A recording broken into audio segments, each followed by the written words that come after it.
नमस्कार, मैं हूं आपके साथ डॉक्टर गौतम पांडे और आप देख रहे हैं जीपीएन बिहार सच्ची बात सटीक विश्लेषण। दोस्तों, भारत और पाकिस्तान के बीच एक बार फिर से हालात बेहद चिंताजनक हो गए हैं। ऑपरेशन सिंदूर के नाम से भारत ने पाकिस्तान पर कड़ा प्रहार किया है और उसके बाद फिर जो कुछ हुआ वो आपके सामने है। आप सबों ने देखा कि क्या हुआ और ये ऑपरेशन चलाने की क्यों जरूरत हुई, भारत सरकार को क्या आवश्यकता पड़ गई इसकी। हालांकि कल शाम को 5 बजे के करीब एक रिपोर्ट आई जिसमें कहा गया कि भारत और पाकिस्तान के बीच सीज फायर हो गया है, लेकिन उसके थोड़ी ही देर बाद पाकिस्तान की तरफ से फिर ड्रोन हमले किए गए भारत में। ये ऑपरेशन सिंदूर क्यों चला, इसके पीछे की क्या कहानी है, मैं एक छोटी सी बात आपको बताता हूँ इसके बारे में। 22 अप्रैल कश्मीर के एक घाटी में एक आतंकवादी घटना घटित होती है जिसने कि पूरे देश को झकझोर कर रख दिया। भारत के अलग अलग राज्यों से कई लोग वहां गए थे घाटियों का लुत्फ उठाने के लिए, लेकिन इसी बीच में कुछ आतंकवादियों ने उन लोगों पर हमला कर दिया। लोगों ने उनका नाम और धर्म पूछकर उनको गोली मार दी, जिसमें 26 लोगों की मौत हो गई और कई लोग घायल भी हो गए उसमें। यह हमला सिर्फ निर्दोषों पर नहीं था बल्कि भारत की सहनशीलता पर भी हमला था ये। उसी के मद्देनजर भारत सरकार ने ऑपरेशन सिंदूर के नाम से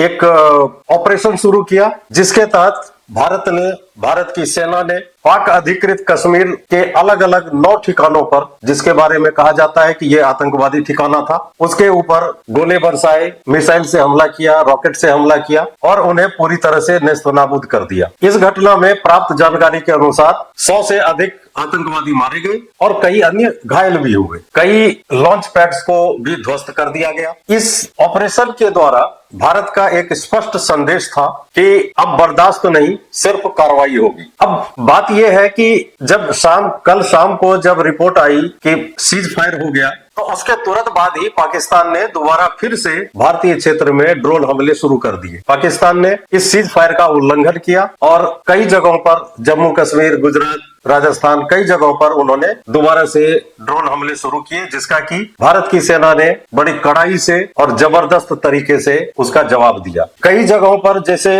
रजौरी, पठानकोट, श्रीनगर और अमृतसर जैसे इलाकों में हाई अलर्ट जारी कर दिया गया। भारत ने जवाबी हमला करते हुए पाकिस्तान के रडार केंद्र, गोला बारूद डिपो, नियंत्रण कक्ष आदि को निशाना बनाया, लॉन्च पैड्स को भी निशाना बनाया। जब लग रहा था कि ये टकराव बहुत बड़े युद्ध का रूप ले लेगा, ठीक उसी समय यह खबर आई। कई लोगों को आश्चर्य भी हुआ कि अचानक बीच में कैसे ये युद्ध रुक गया। हालांकि ये एक घोषित युद्ध नहीं था, ये अघोषित युद्ध था। फिर भारत और पाकिस्तान ने जब बिना किसी शर्त के युद्ध विराम पर सहमति जताई, सीज फायर घोषित हो गया, तो फिर पाकिस्तान ने दोबारा से हमला क्यों शुरू किया। भारत के विदेश मंत्रालय ने इस सीज फायर की भी पुष्टि की थी। यह शांति का एक बहुत बड़ा मौका था दोनों देशों के लिए, लेकिन पाकिस्तान ने यह मौका दोबारा से गंवा दिया। रजौरी और पुंछ में ड्रोन से विस्फोटक गिराए गए हैं, जिससे सीमा पर फिर तनाव पैदा हो गया है। भारतीय सेना अलर्ट पर है और किसी भी कार्रवाई का जवाब देने के लिए तैयार बैठी हुई है। अब सवाल ये पैदा होता है कि ये जो सीज फायर था, ये वास्तव में दोनों देशों की सहमति से हुआ था या इसके ऊपर कोई प्रेशर पड़ा था, या फिर ये सीज फायर सिर्फ एक छलावा था जिसका कि परिणाम आगे कुछ भी हो सकता है।